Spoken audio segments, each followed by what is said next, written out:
E você está ouvindo o livro Eu Sou Eu, de Moacir Matos.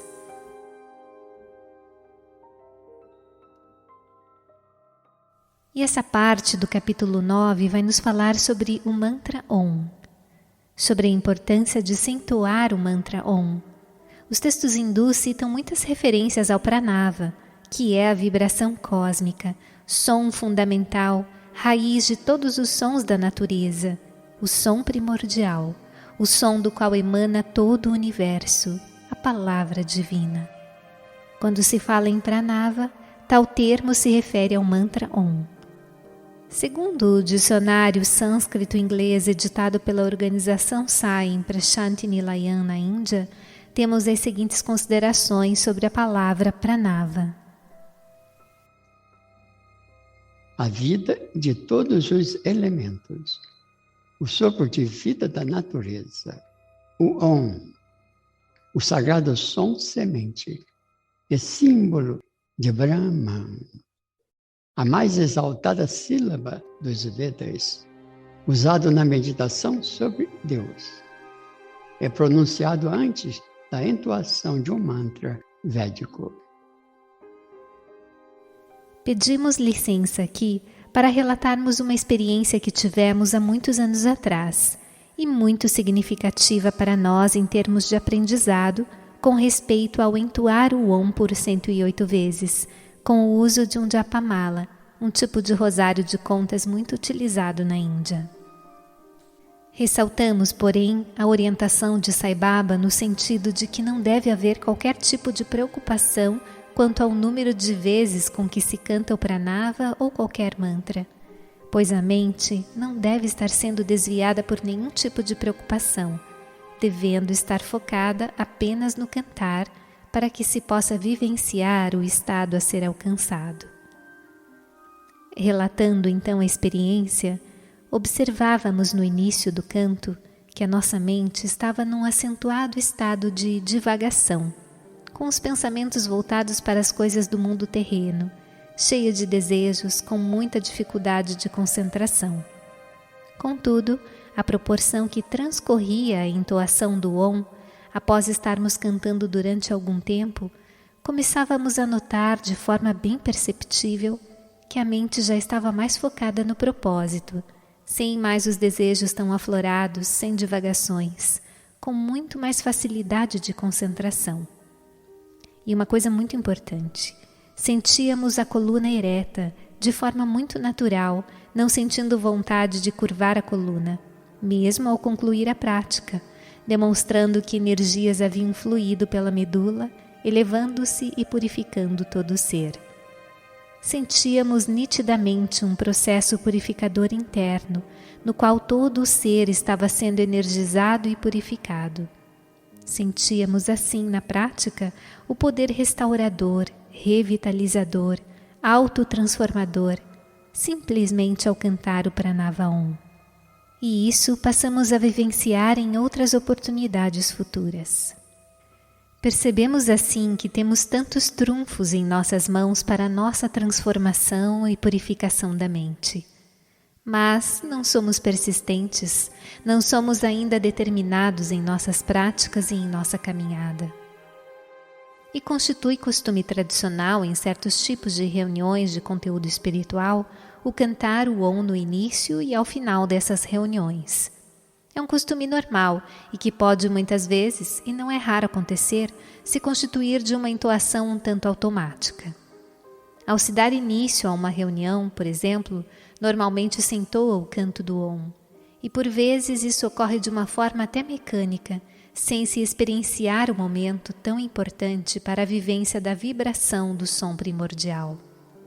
É importante, assim, que inalemos suave e profundamente o ar, prana, e cantemos o pranava percebendo-nos imersos nesse oceano de vibração cósmica universal, fazendo parte desse campo de irradiação de amor, de paz, de felicidade, de poder divino, e levando paz, harmonia a todos à nossa volta, até onde as ondas de nossa devoção possam alcançar.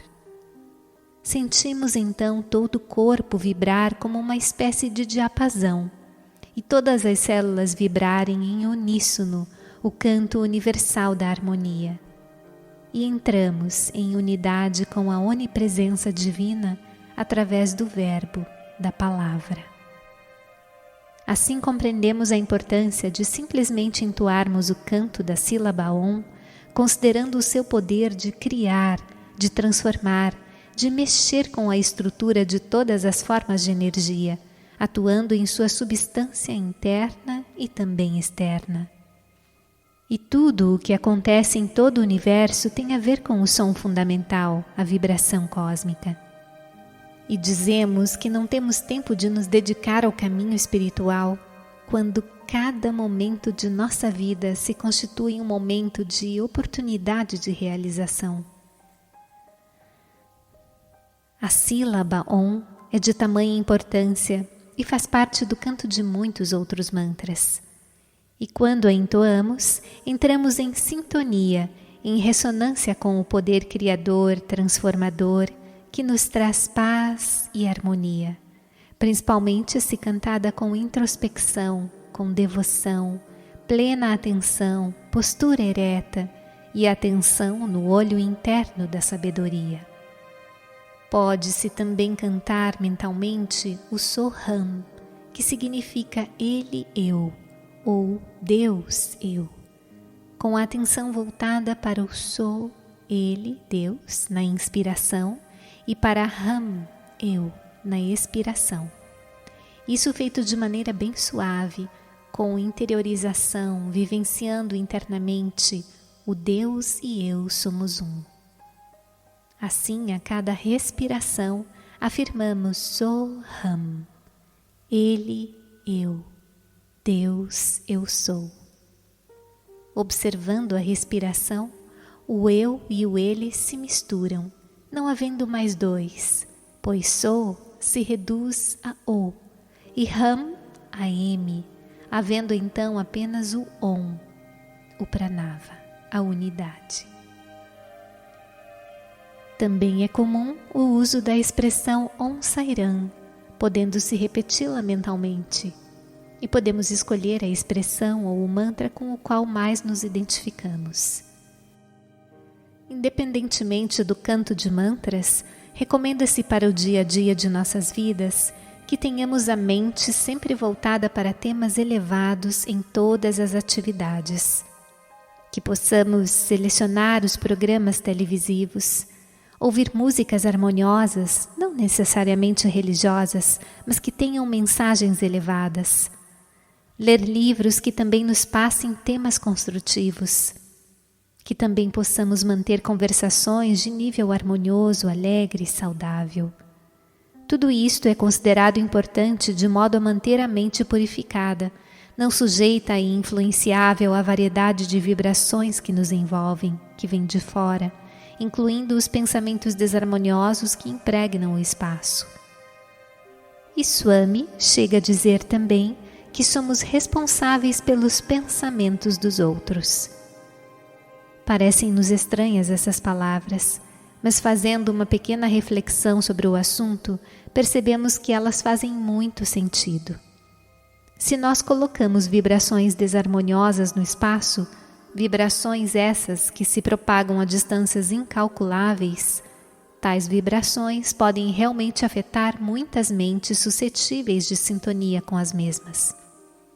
E se observarmos nos mínimos detalhes a abrangência de tais palavras, verificamos que elas têm sua razão de ser. Por exemplo, pela simples maneira de nós nos vestirmos, podemos chamar a atenção das pessoas e gerar pensamentos compatíveis. Dependendo de nossas ações, também podemos provocar pensamentos em sintonia ou reacionários com os mesmos. E com relação aos nossos pensamentos também acontece o mesmo, pois sabemos hoje em dia que os pensamentos constituem formas de energias, embora sutis, mas energias que podem influenciar até no campo físico. E vemos aí a nossa responsabilidade durante a nossa vida, instante a instante, com respeito às nossas ações, palavras e pensamentos. Com relação aos mantras de uma forma geral, é interessante que na Índia existem até cadernos do tipo caderno de caligrafia que muitas pessoas utilizam para escrever mantras ou nomes de Deus, tais como Om Sai Ram, Om Namah Shivaya, Hare Krishna. Assim, enquanto a pessoa está em algum local ou fila ou condução, ela fica escrevendo em muitas linhas de cada página do caderno os nomes ou mantras, e com isso promovendo uma melhor purificação da mente, dos pensamentos e também desenvolvendo uma melhor capacidade de concentração. Essa é uma ideia que pode ser utilizada também no Ocidente, com a utilização de cadernos do tipo caligrafia. No Antigo Testamento, em Jeremias 29:13, encontramos: E tu me buscarás e me encontrarás, quando me procurares com todo o teu coração. E Sai Baba ainda nos diz: O seu coração tem lugar apenas para um. Estabeleça um Deus firmemente em seu coração. E retornando às palavras de Jesus, em Mateus 7, versículos 13 e 14. Entrai pela porta estreita, porque larga é a porta e espaçoso é o caminho que conduz à perdição. E muitos são os que entram por ela. E porque estreita é a porta e apertado o caminho que leva à vida, e poucos há que a encontram.